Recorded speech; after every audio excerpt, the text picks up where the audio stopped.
B1 plus English reading test. Why we sleep. Do you think you got enough sleep this past week? Can you recall the last time you woke up without an alarm clock, feeling refreshed, not needing caffeine? If the answer to either of these questions is no, you are not alone. More than a third of adults in many developed nations fail to obtain the recommended 7 to 9 hours of nightly sleep. I doubt you are surprised by this fact, but you may be surprised by the consequences. Routinely sleeping less than 6 hours a night weakens your immune system, substantially increasing your risk of certain forms of cancer. Insufficient sleep appears to be a key lifestyle factor linked to your risk of developing Alzheimer's disease. Inadequate sleep, even moderate reductions for just 1 week, disrupts blood sugar levels so profoundly that you would be classified as pre-diabetic. Short sleeping increases the likelihood of your coronary arteries becoming blocked and brittle, setting you on a path toward cardiovascular disease, stroke, and congestive heart failure. Fitting Charlotte Bronte's prophetic wisdom that a ruffled mind makes a restless pillow, sleep disruption further contributes to all major psychiatric conditions, including depression, anxiety, and suicidality. Perhaps you have also noticed a desire to eat more when you're tired?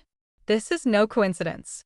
Too little sleep swells concentrations of a hormone that makes you feel hungry while suppressing a companion hormone that otherwise signals food satisfaction. Despite being full, you still want to eat more. It's a proven recipe for weight gain in sleep-deficient adults and children alike. Worse, should you attempt to diet but don't get enough sleep while doing so, it is futile, since most of the weight you lose will come from lean body mass, not fat. Add the above health consequences up, and a proven link becomes easier to accept. Relative to the recommended 7 to 9 hours, the shorter your sleep, the shorter your lifespan. The old maxim, "I'll sleep when I'm dead," is therefore unfortunate. Adopt this mindset, and it is possible that you will be dead sooner, and the quality of that, shorter, life will be worse. The elastic band of sleep deprivation can stretch only so far before it snaps.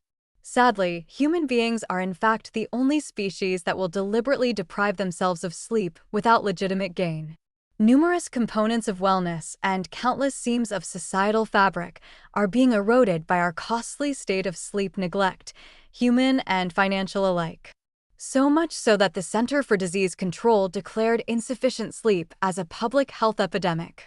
It may not be a coincidence that countries where sleep time has declined most dramatically over the past century, such as the US, the UK, Japan, and South Korea, and several in Western Europe, are also those suffering the greatest increase in rates of the aforementioned physical diseases and mental disorders. Scientists such as myself have even started lobbying doctors to start prescribing sleep. As medical advice goes, it's perhaps the most painless and enjoyable to follow.